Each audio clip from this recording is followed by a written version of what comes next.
Bonjour à tous et bienvenue sur Team Chronicles. Le dimanche 24 février, c'était l'Angelic Tournament Commander, un gros tournoi en Duel Commander qui arrive un peu plus rarement que les apps dans le Nord. Sans plus attendre, le metagame. Avec 20 agros explosifs, 3 Isamaru, 3 Arabo, 6 Karizev, 2 Surak monogreen, 2 Ezuri monogreen, 2 Judith et 2 Tajik. Ensuite, il y avait 9 agros un petit peu plus lourds, un petit peu plus contrôle, avec un Apatra, un Doran, 2 Saskia, un Tymna Rayan, une Talia, une Emara, un Sram et un Trazios Rayan. Il n'y avait que 4 rampes, avec un Dareti, un Zakama, un Maelstrom Wanderer et un Mina Unden. Il y avait 16 combos à base de créatures, 5 Trazios Tymna, 2 Jitrog, 3 Vanifar, un Carador, une Selvala monogreen que je range dans le combo pour son côté Elf Ball, même si elle a un côté Green Stompy, un Animar, un Meren, pareil qui peut rentrer un petit peu plus dans le contrôle suivant sa version, et un Gavet. Ensuite il y avait 11 fiches avec 3 Yuriko, un Akiri Silas, un Trazios Chrome, 2 Tymna Chrome, 3 Sai et un Trazios Sidar, 14 contrôles avec 3 exemplaires du nouveau Niv-Mizzet qui a tenté pas mal de monde même s'il est très difficile à caster avec ses 3 bleus, 3 rouges, un Arcadise, un Teiza, la première, une Queen Marchesa, un Ojutai, un Enfant d'Alara, un Aminatu, un Bolas, une Azami, un Lord Windgrace, un Kalitas, un combo Twin Partner, un Estrid et un Kefnet. Et enfin, il y avait 6 contrôles combo avec 3 Baral, 3 Teferi. Donc, partant de là, on peut se demander qu'est-ce qu'on voit performer en fait. Quand il y a un contrôle qui atteint le top 8, c'est généralement un contrôle partners du genre Will Rowan ou Trazios Chrome. Et on n'a pas vu un Kess par exemple depuis assez longtemps. Donc, si un contrôle atteint le top 8, je m'attends donc à ce qu'il soit partners, mais je parierai pas sur un contrôle en top 8. En rampe, c'est en gros la même mais en pire en fait. L'archétype a la pire pénétration en top 8 actuellement, c'est-à-dire qu'on n'en voit pratiquement jamais arriver le top 8. Donc au final, ce qu'on voit souvent, c'est au moins un de chaque parmi un contrôle combo à la Teferi Baral, un combo créature à la Trazios Tymna, un fish à la Yuriko ou Sai, un aggro à la Saskia ou la Karizev. Voilà, ça on en voit régulièrement au moins un de chaque, et généralement plus. Et du coup, en top 8, qu'est-ce qu'on trouve? Un Carador contre Teferi, Surak contre Karizev, Sai contre Karizev et Trazios Rayan contre Sai, le Sai de Moondust. Il y a un combo créature sur 16 dans la salle, et c'est pas le plus prévisible puisqu'il s'agit de Carador, donc un deck qu'on croyait pratiquement mort du fait de sa lenteur à devenir actif par rapport à Trazios Tymna. Les grands absents sont, comme prévu, rampe et contrôle, qu'on voit tristement plus du tout. Pour le top 4, je m'attends à ce que Teferi l'emporte sur Carador, car Carador est trop lent et galère à lui mettre la pression, et c'est bien Tef qui l'emportera.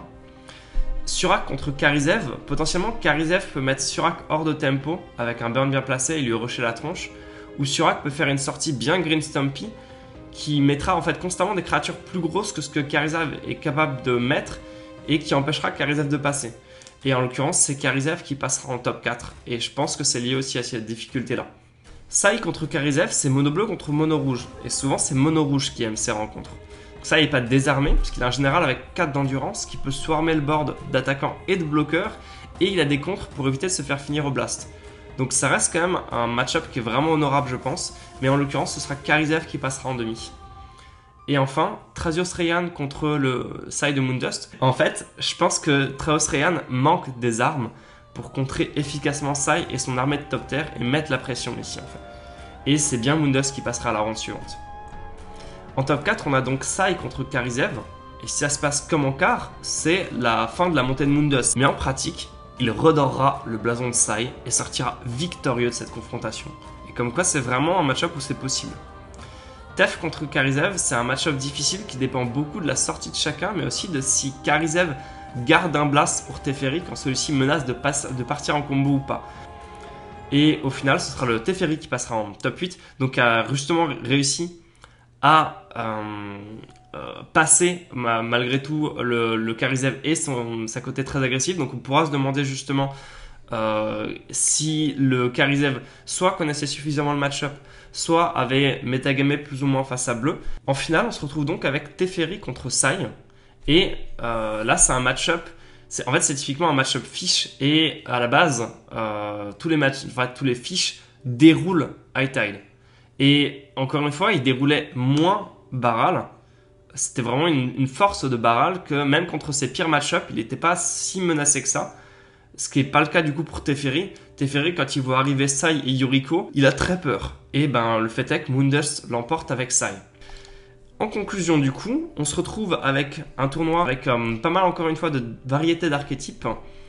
On se retrouve voilà, avec des exemplaires de tous les archétypes. Aggro explosif qui est de plus en plus populaire.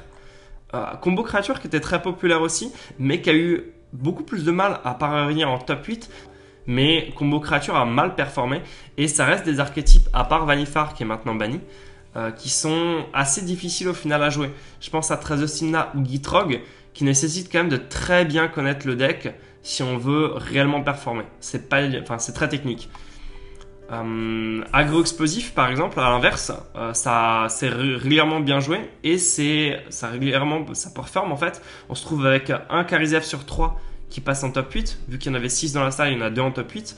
Donc toujours une très bonne pénétration qui est vraiment supérieure à la pénétration de tous les jeux agro-explosifs et même agro de manière générale en ce moment. Si vous regardez mon report du tournoi des apps de février avec Vannifar, les Karizev ils ont pris cher hein, parce que en fait si à partir du moment où on se prend un Elf Ball en face et que l'Elf Ball a quelques pistes pour tutoriser des slots qui font la partie, donc, je pense par exemple à Traktusk, à Wurmcoil Engine, etc.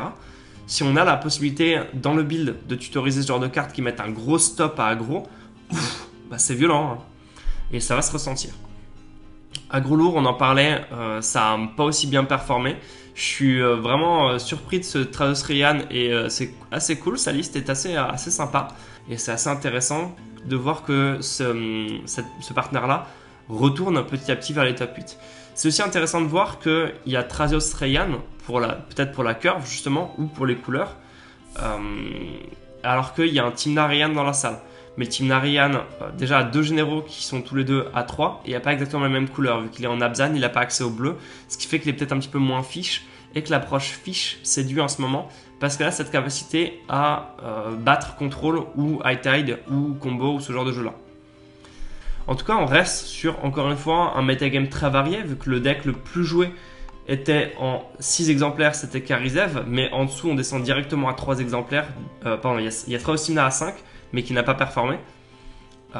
Et ensuite, on descend directement à Teferi, Sai, Barral, Vannifar, qui sont tous en 3 exemplaires en fait. Donc, encore une fois, ça offre vraiment la possibilité de profiter de toute la variété du format quand on arrive au tournoi et d'affronter un adversaire différent, un général différent à chaque ronde. Ce qui fait toute la beauté du format. En tout cas, voilà, j'espère que ce report vous aura plu. Et n'hésitez pas, si vous avez la moindre question ou demande pour les prochains reports, dans les commentaires. Et maintenant, merci à tous et bonne journée.